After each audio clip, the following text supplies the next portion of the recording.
Vanoggend het ek en my man gestry. Nie ons het 'n uitval gehad oor iets so kleinlik. Ek gaan nou nie vir julle sê waaroor spesifiek nie, maar ek gaan wel die storie deel met julle. Dit was iets so kleinlik, maar ek was so in my feelings ingewees. Nee, terselfdertyd was ek verskriklik trots geweest. Nee, en jy weet mos in daai moment in, veral as julle twee persoonlikhede is wat amper dieselfde is, want ek en my man is op dieselfde dag in dieselfde maand gebore, ja, net 'n paar jaar apart. Maar ons persoonlikheid in terme van Scorpios, presies dieselfde.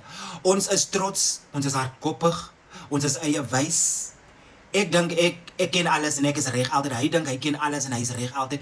En ons kry 'n medium hoe om dinge te ontklaar en uit te wis, maar vanoggend het ek my huis verlaat op 'n noot wat ek nooit doen nie, julle.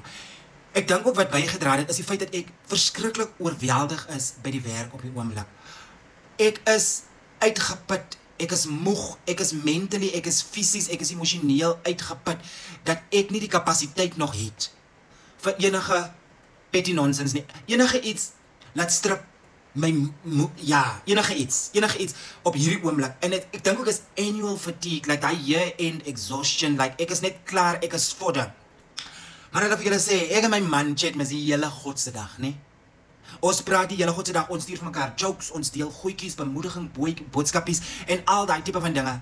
Vandag was 'n baie ander dag, en ek het gevoel ek is in my feelings en ek gaan nie 'n boodskap stuur en sê hoe ek nou voel en hoe ek dit nie gewaardeer het nie en dit het my kwaad gemaak en dit het my so opgevryf en dit is verkeerd van jou. Ek het gevoel ek gaan dit nie doen nie, want ek het gevoel ek is net so trots as wat jy trots is. Ek gaan nie eers iets sê nie. Nee, ek het doodstil gebly totdat my man hierdie boodskap gestuur het. Hey, nee kyk, huwelike, verhoudings, se kinderspeletjies nie. Nee, as jy wil met 'n ander antie se kind die res van jou lewe wil spandeer, jy sal moet hare op jou tande groei. Nee, jy sal vir hulle kan aanvaar en opvreed met hulle se nikke en 'n rukke. Want ons almal kom met ons baggage, ons almal kom met ons persoonlikhede, ons almal kom met ons neigings. En ek sê vir julle, toe ek en my man net uitgegaan het in die begin van ons verhouding, dit was honeymoon phase en toe ewe skielik toe gaan dit nou oor en daai met die ware klere uitkom. Nee, Qen is nou jaloers, Qen is nou afgunstig, Qen is nou, ja, ek voel ek word afgeskep, ja, ek is by dit, ja, ek is by dit. Nou, toe ons mis nou besluit die dag ons gaan trou. Maar voor dit, toe moes ons gewerk het aan ons self as mens. Nee, ons moes gewerk het aan ons downfalls en ons moet kan maniere gevind het om voort te bou as 'n union, voor ons mis nou kan. But anyway, so dat ek julle sê, ek en my man het bitter min uitvalle. Maar as ons die uitvalle het, dan is die altyd 'n manier van my man om uit te reik, om te sê ek is jammer. Sy way of extending an olive branch. Want my man is 'n man van baie min woorde. Hy is baie teruggetrokke. Hy deel met hom demons en hom goeters, persoonlike dinge en goeters.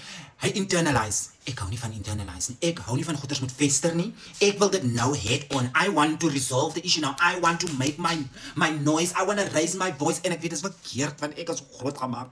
Julle ons dan verkeerd groot gemaak. Sommige van ons breinmense. Anyway. En die was nou die eerste boodskap wat hy gestuur het.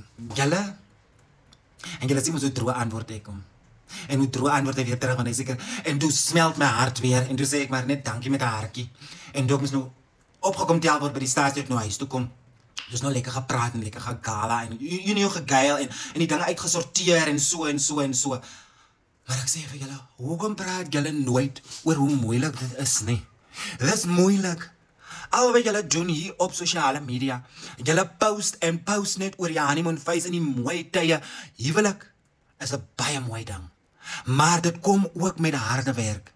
Dit kom met challenges. Dit kom met sy eie obstacles. Dis nie alledaags sunshine en roses nie. Soos wat sommige van die mense dit uitmaak, dan sien julle mos nou hierdie liefdesverhale en sê julle, "Ooh, what did you say in your prayer?" Julle, dit is nie so maklik soos wat julle sien in daai 30-second, 1-minute video's nie. Dis moeilik. En dan kry jy nog party van julle, wat as julle nou miskien uitgegaan het, of julle het nou geskei, of julle het nou baie geskei van julle se geliefdes af, vir julle se eie persoonlike redes, dan gaan vind julle vir julle weer self met 'n ander antie se kind. Ek kan nie, ek dink ek het die kapasiteit nie. Ek dink regtig nie ek het die kapasiteit om aan 'n ander antie se kind se neigings weer gewoon te raak nie. Hoe kom julle so? Hoe het julle dit reg gekry? Julle spesiale mense.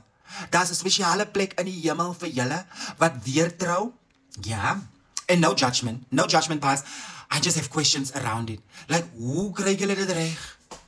Ek is uitgeput met die een. Nou, for me, it's one and final, finish en klaar. Ek soek niemand en niks naby my, langs my, op my, agter my. Ek soek niks, nada, zilch, dololo. Julle, dis uitputtend. Dis uitputtend. Maar dis toch so die moeite werd as julle die harde werk insit. Om die verhouding of die huwelik te bou waarna julle streef. Kyk, dit gaan nooit perfect wees nie. Ek gou maar nog elke dag. Oor 'n toiletpapier, oor 'n glas wat nie in die sink is nie, oor 'n vark wat daar gelos is. Oor die sokkies op die vloer in die badkamer, die onderbroekies wat net so gegooi word. Die prikmerke wat gelos word in die toiletpot vir my. Julle, dit is nie kinderspeletjies nie. Maar ek vir julle nou nie bang kry nie. Liefde is 'n mooi ding.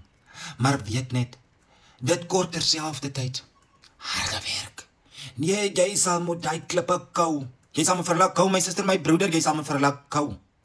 Want op die einde van die dag gaan dit nie oor jou as 'n individu nie, dit gaan oor die ander persoon ook, en dan moet jy nou dink, dit gaan oor julle as familie, as 'n union. Jy kan nie meer net besluite neem vir jouself nie, en niks dink aan die ander persoon, en hoe dit hulle nie gaan affekteer nie. Nee, jy sal nie kan nie. Die is, the days of single life choices and living that type of lifestyle is uit by die venster. Daar is nie meer die ding van privacy nie. Ja, daar weet ek nie hoe, julle, dis uitputtend, maar toch so 'n mooi ding. Ja, julle, ek het net gedoog, ek wil nog gaan wend 'n bietjie. Ja, ek is moeg. My moeg is moeg. Maar jy moet tyd maak vir jou huwelik en jou verhouding. Partykeer lewe 'n mens so verby mekaar, en ons sien dit so vanselfsprekend dat ons nie eens bereid is om vergifnis te vra vir mekaar nie. Soos vanoggend nou. Hier storm ek hier uit soos hurricane wat so Katrina goeters, want ek is nou baie in my feelings in. Sensitive. Nie eens gedink aan hoe my man se dag nog gaan wees, en wat hy miskien sal oorkom, en dit maak dalk nog my laaste paar sekondes gewees wat ek met hom gepraat het. Julle, my hart gaan evens net so as ek net aan dink. So dat ek nou vir julle sê, moet nie laat dinge fester nie, praat dit uit, en vergewe mekaar nie. But anyway, julle, dankie dat julle nog geluister het na my. Julle moet 'n lekker aandjie verder hê, hoor. Bye, julle.